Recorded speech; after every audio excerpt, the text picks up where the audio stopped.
Okay, so here we are with Olly Smith from Twisted. And Twisted normally, Ollie, are associated with some proper off-road defenders, four-wheel drive truck type things. But this isn't quite the norm, is it? What have you got here? Well, it's different in one major way, but fundamentally, one thing we were very, very keen on is making sure that it would still do everything that you would expect a Defender to do. Yes. So obviously the major change, as you would notice, is no turbo diesel, no petrol, electric. And that is a big electric motor. Absolutely, yeah. Well, it's a big vehicle, isn't it? You know? Yeah. I mean, this what weighs best part 2.5 tons, I would have thought. Yeah, around that. We're quite fortunate in the way that the addition of all the kind of EV equipment to the motor and the batteries doesn't sort of penalise it. And where we've placed the batteries as well means that weight distribution is pretty good. So you're not kind of going to find it doing anything sort of strange when you end up putting it into a corner. Where are the batteries? So the batteries are underneath the chassis outriggers either side. Oh, okay. And also in place of where the fuel tank would have been. Gotcha. Yeah. And how, I mean, are they big, the lithium batteries, I presume? Yeah, they are, yeah. One thing we were quite keen to do, as you may or may not know, cabin space is kind of at a premium with Defender. Yeah. So we were keen to sort of mount them somewhere where they wouldn't encroach on basically the passenger area, yeah. And what about, I mean, all this gubbins at the front here. I love that word, gubbins. Lots of gubbins. My dad used to use that word.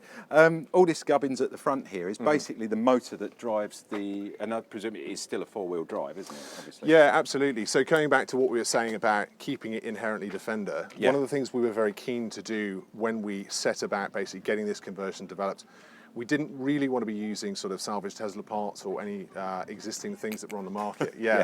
So what we have is a vehicle basically, we remove the internal combustion engine. Yes. We get rid of all the ancillaries underneath the bonnet.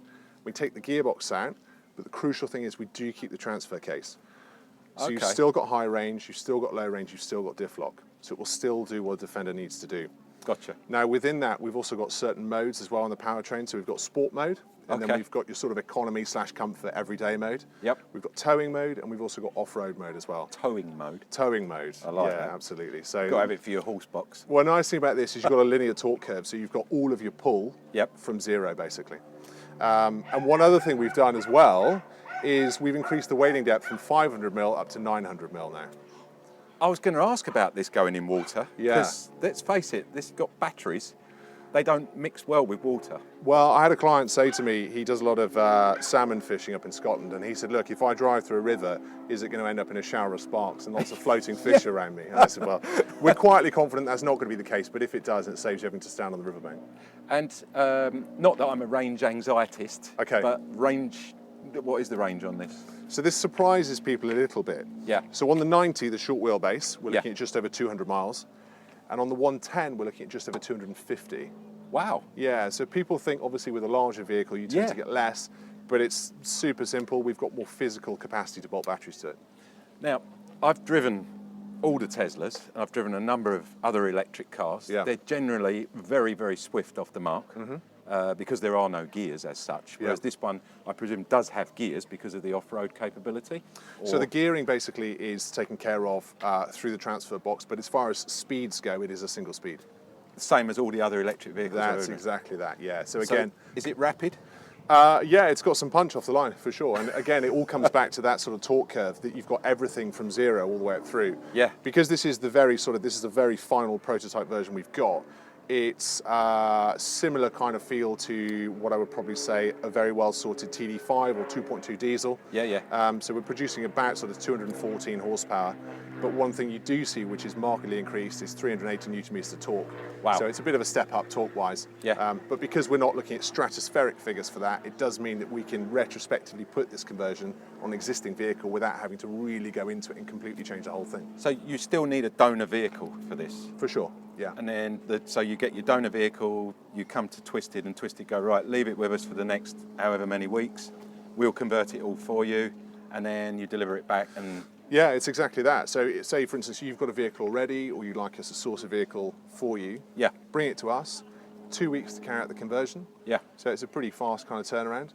And then when you come and collect it, you've got a fully ULEZ, fully congestion charge compliant vehicle. That's absolutely amazing. Now, I know you said to me we're going to have a little run round in this so I can get an idea of what it sounds like and feels like. So, guys, we'll do that in a minute. But just before we do that, I've got one more question. How much does one of these cost? Okay, so if you want to get the conversion done and you've already got a vehicle, you're looking at 69,950 plus VAT for the conversion. For the conversion itself, yeah. One thing we do find quite a lot of clients will do is they'll come to us and they'll say, look, I want the conversion, but actually can you add a few other sort of bits and pieces? So we've got signature kind of upgrades and developments that we do. So a big one is soundproofing. Yeah. Even with EV, it's still an important thing because obviously it reduces wind noise. Yeah. And then you change the rubber door seals because famously Defenders do leak a bit of water. Yeah, We don't want any of that. Yeah. And then they'll go, well, okay, so I want upgraded seats or I want extended leather. So yeah, it's a bit of a pick and choose, whatever. For sure. One last thing. Does it have to be a new Defender, or can you bring in your old Defender, for example? One of the, So the beauty of Land Rover Defender, I think it was probably from the mid-'80s when this sort of shape came out. Yeah. Is chassis-wise, it can be done. Okay. It can be so done. even if you've got an old Defender and you think, like, well, it's been stuck in the barn for the last, I don't know how many years, let's pull it out the barn, give it to Twisted, Yeah. and they'll convert it for you. Yeah. And you've got a fully electric Land Rover. We'll running only around. charge you to scrub the algae off the roof. On that note, guys, let's get in and have a little test drive and show you what it goes like. Right, so here we go. It's like an absolute massive electric go-kart. It's an unusual experience for sure. It is, it's just, no, I was waiting for that.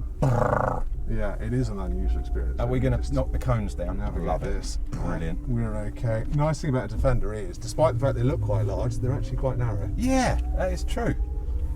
We can run a few pensioners over. There's plenty of them about today. Well, they So won't we've hear got us quite a coming few anyway. That is the problem, isn't it? With EVs, Yeah. you don't hear it coming, and something this large.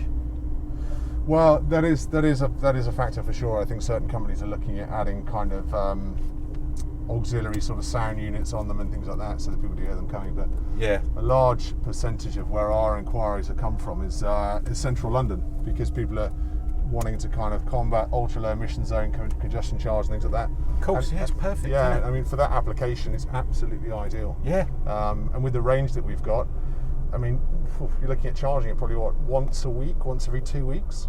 Is that it? Yeah. Especially in town, yeah. You're only going to be using it like once a day, maybe to do the school run or Yeah.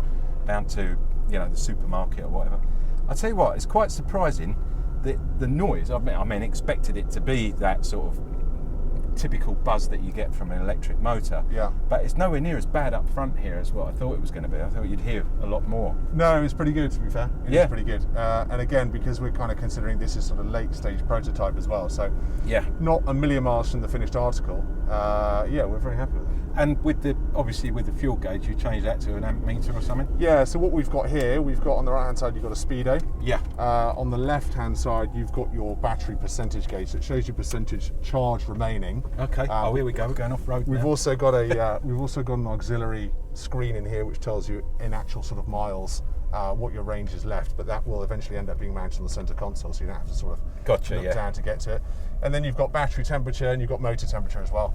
But everything else here is exactly the same as the original Defender. Absolutely, yeah, So absolutely. Even the gearing here looks the same. Yeah, so again, as we were saying, because we've kept the transfer case, you've got the high and low ratio gear lever there, Yeah. and then you've got the lever off to the left, which is similar to a conventional sort of internal combustion automatic where you've basically got drive, neutral, and then reverse. Yeah.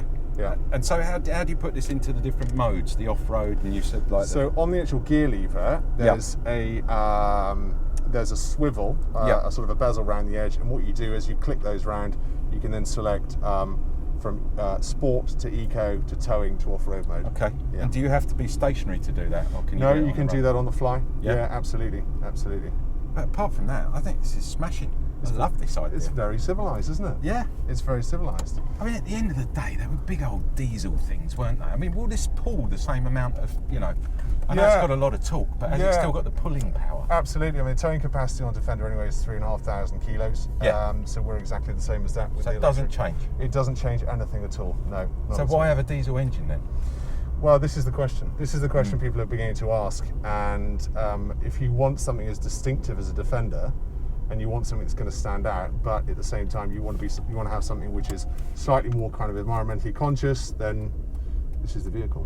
Amazing. Yeah. Ollie, thank you so much. It's been amazing having a test drive in this Twisted EV, electric Twisted Defender. What an amazing car. My pleasure. So just before we go, Can you tell me, is there a website or somewhere people can get in touch if they're interested in having their Defender turned into an electric? Yeah, absolutely. So if you go to twistedautomotive.com. twistedautomotive.com. Perfect. Yep. There's a bit more information on there as well about sort of conversions, some of the specs, and some of the details. Send us an inquiry. We'll get in touch and get people to come along and have a drive. Okay. Let's just remind you guys. You ready for this? There we go. I'm going to pull it in there now. There we go. twistedautomotive.com. Guys, let's crack on. See what else we've got to look at. Thanks, Ollie. My pleasure.